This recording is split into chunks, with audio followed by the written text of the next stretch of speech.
En cas d'attaque terroriste, avant l'arrivée des forces de l'ordre, voici les comportements qui peuvent vous sauver. La première réaction à avoir est de s'échapper. Pour cela, identifiez d'où vient le danger pour vous en éloigner un maximum et le plus rapidement possible. Ne vous exposez pas. Penchez-vous ou courbez-vous pour vous abriter.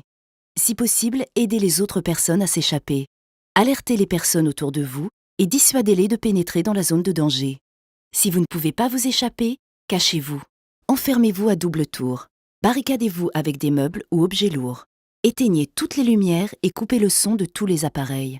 Allongez-vous au sol et éloignez-vous des ouvertures. Abritez-vous derrière un obstacle solide, un mur, un pilier, une voiture. Coupez la sonnerie et le vibreur de votre téléphone. Dès que vous êtes en sécurité, alertez les forces de l'ordre en appelant le 17 ou le 112 et obéissez-leur. Au téléphone, ne paniquez pas, précisez le lieu exact de l'attaque, le nombre et la description des assaillants, le type d'arme utilisée, le nombre estimé de victimes. Ces renseignements peuvent sauver de nombreuses vies. Si possible, aidez les blessés.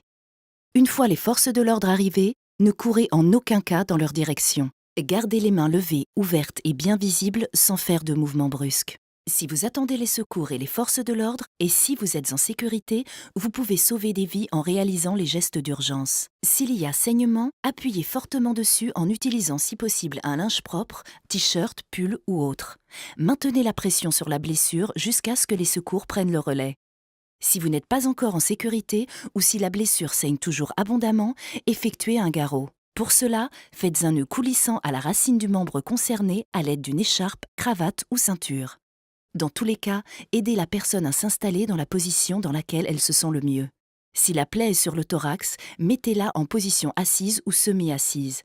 Pour une plaie au ventre, en position allongée.